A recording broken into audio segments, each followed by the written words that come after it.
Hoje nós vamos falar de um assunto muito interessante, mas também polêmico, para quem já crê, mas ainda vive na lei de Moisés. Muitos cristãos hoje vivem como se estivessem no Antigo Testamento. Jejuam como Moisés, batizam como João Batista, guardam dias que a religião diz serem santos, dão ofertas como quem está comprando bênçãos ou um lugar no céu. Seguem tradições religiosas como se fossem mandamentos de Deus, mas a Bíblia mostra claramente que tudo isso são rudimentos de obras mortas. Em Hebreus, capítulo 9, dos versos 13 e 14 diz: Portanto, se o sangue de bodes e de touros, a cinza de uma novilha, aspergidos sobre os contaminados, os santificam quanto à purificação da carne, muito mais o sangue de Cristo, que pelo Espírito Eterno a si mesmo se ofereceu sem mácula a Deus, purificará a vossa consciência de obras mortas, para servirmos ao Deus vivo.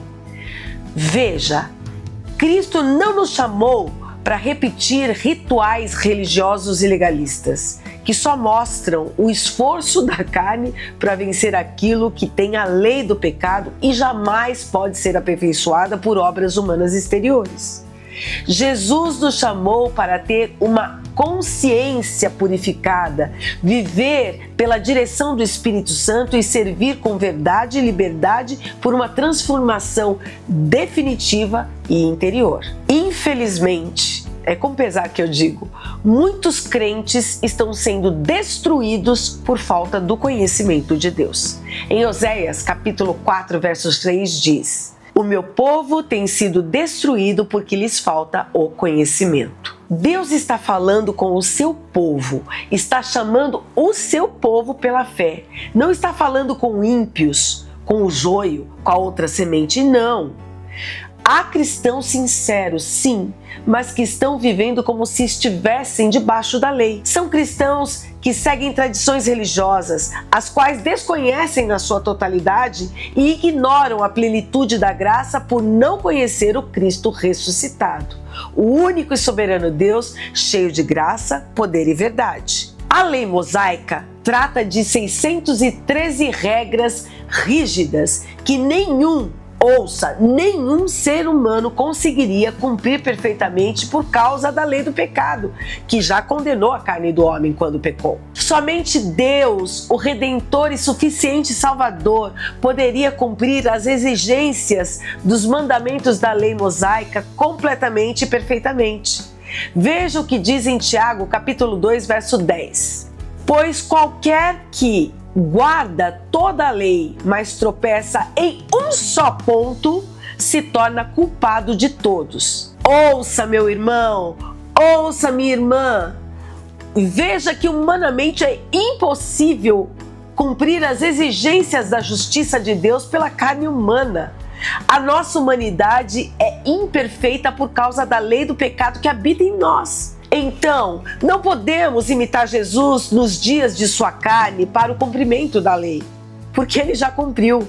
Não imitamos Jesus na carne porque a carne de Jesus era o véu que foi rasgado de cima a baixo pelo seu sacrifício e morte na cruz. Depois que Jesus padece, morre e vence a morte, quando ele ressuscita ao terceiro dia, vence todo o poder do pecado e resgata todo aquele que crê nesse sacrifício.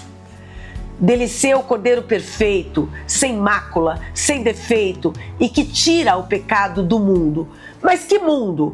O mundo dos eleitos. Esse mundo é o mundo ocumene, chamado mundo dos eleitos do Senhor. Todo aquele que crê é chamado a viver pelo novo e vivo caminho, pela graça de Deus, que passa a ser guiado pelo Espírito Santo, que foi derramado em nossos corações.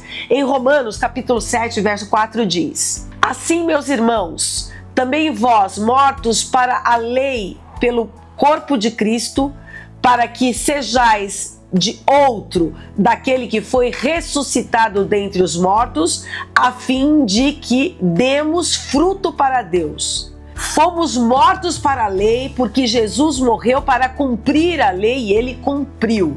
Acabou o tempo do cumprimento da lei. Para todo aquele que crê, E nós agora vamos praticar o fruto do Espírito. Que fruto? Fruto de justiça. Aquele resultado que é construído pela fé, dom de Deus, não mais por obras, mas pela fé. Então, meu irmão, minha irmã, misturar graça com lei é desgraça. Em Gálatas, capítulo 3, dos versos 1 a 3, diz: ó insensatos Gálatas, quem vos fascinou? Olha a palavra que Paulo usa. A vós outros, tendo começado no Espírito, estáis agora vos aperfeiçoando na carne, fazendo obras? Isso é o que muitos estão fazendo.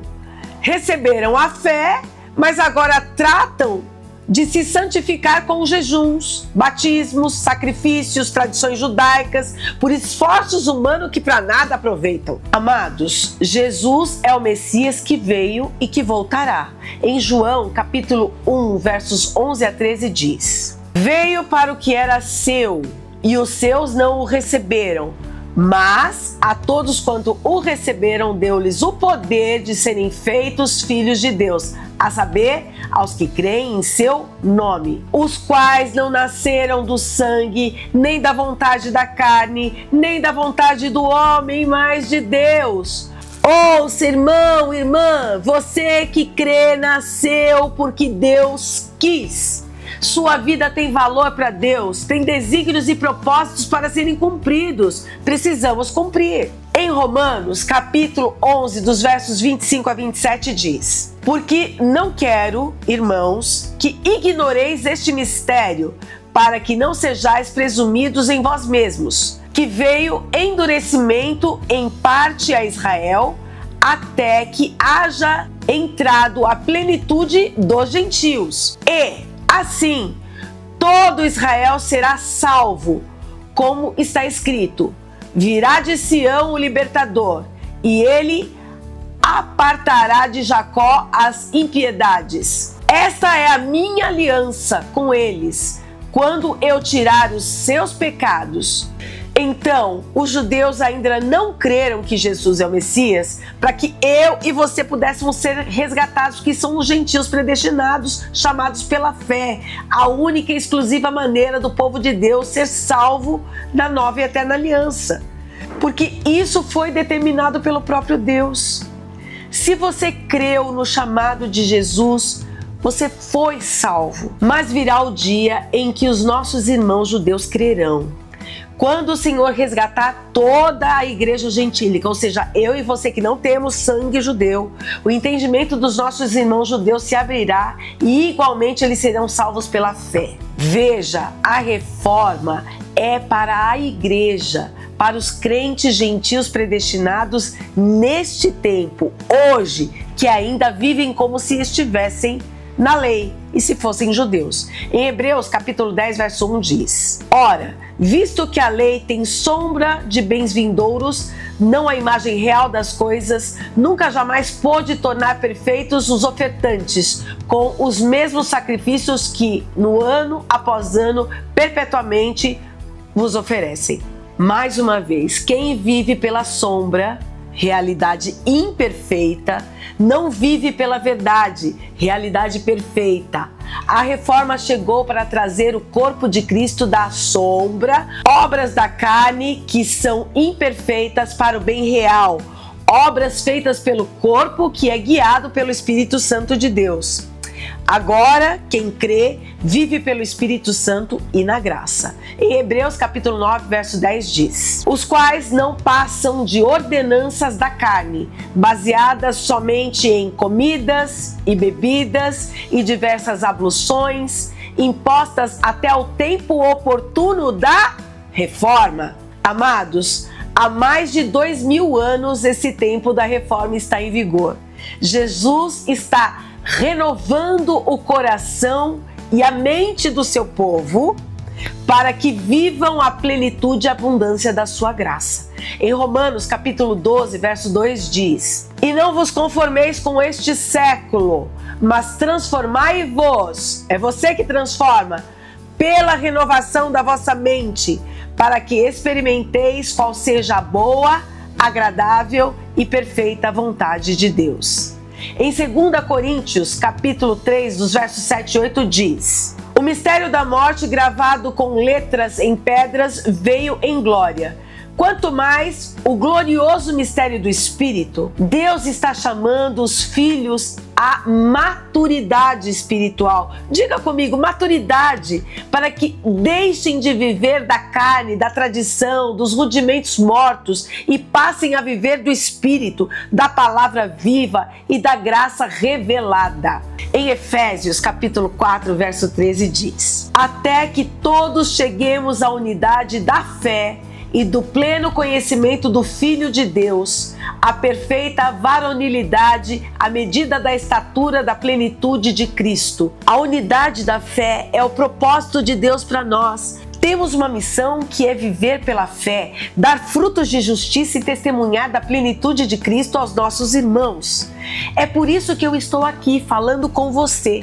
Se você ainda vive debaixo da tradição religiosa, da maldição da lei, da instrução de regras de homens falhos que têm uma natureza humana, ou até por instrução de lobos vorazes que dão ao povo ensino de demônios, é o que a Bíblia diz.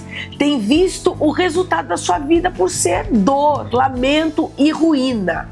Pare agora mesmo de sofrer por estar construindo uma vida muito aquém daquilo que é a plenitude da graça que Deus preparou para você. Veja o que diz em 1 Timóteo capítulo 4, verso 1. Ora, o Espírito afirma expressamente que nos últimos tempos alguns apostatarão da fé por obedecerem a espíritos enganadores e a ensinos de demônios. E em Atos capítulo 20, verso 29 diz: eu bem sei que depois da minha partida, entre vós penetrarão lobos vorazes, que não pouparão o rebanho. Eu te pergunto, que rebanho? Filhos de Deus, crentes, por falta de conhecimento, por falta de estrutura espiritual. Ouça a voz do Espírito Santo que te chama a viver o propósito de Deus. Não caia na mentira de vozes falazes. Use o escudo da fé e confira coisas espirituais com coisas espirituais dentro da palavra de Deus. Em 2 Coríntios, capítulo 12, verso 9a diz: então ele me disse, a minha graça te basta. Deus está chamando a você para ouvir, crer e obedecer o que a palavra de Deus diz. Quem é a palavra? Jesus é o verbo que se fez carne para te salvar das obras do diabo pela fé. Jesus é o Espírito que te guia a toda a verdade. Jesus é Deus que te criou em espírito para viver eternamente com Ele pela graça que Ele te deu. Em João capítulo 14, verso 6 diz: respondeu-lhe Jesus, eu sou o caminho e a verdade e a vida. E em João capítulo 8, verso 32 diz: e conhecereis a verdade e a verdade vos libertará. Também está escrito em Romanos capítulo 10, verso 4. O fim da lei é Cristo para a justiça de todo aquele que crê. Se você ouviu a voz do Espírito que te chama a viver a plenitude da graça, por favor, deixe o seu like, se inscreva no canal, ative o sininho das notificações, compartilhe com o maior número de pessoas e comenta o que mais te impactou hoje. Eu quero te convidar a orar comigo nessa hora para que Jesus confirme toda essa palavra ministrada ao seu coração e para que você viva a plenitude da graça, que é a nova e eterna aliança que nós já estamos vivendo, está em vigor há mais de 2000 anos. Não misture graça com lei, porque isso não é para você. Você é um filho amado e merece edificar a sua vida pela fé e pela palavra. Oremos. Senhor, nosso Deus, nosso Pai, Deus bom, justo, fiel e verdadeiro. Eu te louvo, eu te bendigo, Senhor, por essa palavra revelada que mudou a minha vida, a minha casa, a minha família, a minha mente, o meu coração, as minhas atitudes, as minhas palavras, os meus pensamentos. A tua palavra é a única que pode transformar mentes, que pode, Senhor, tirar paradigmas antigos, que pode, Senhor, tirar o ranço da lei, que pode, Senhor, renovar todas as coisas e trazer graça e verdade. Ó Deus, eu te peço nessa hora que toda pessoa que ouviu, teve contato com essa palavra hoje ministrada, Senhor, se é o teu tempo de chamar essa vida, Senhor, a viver Ó Deus, a plenitude da tua graça, assim como um dia, há 18 anos, o Senhor também me chamou, Pai. Que essa vida agora seja impactada pelo poder desta palavra, Senhor, e que possa ouvir a tua voz e seguir pelo reto e vivo caminho.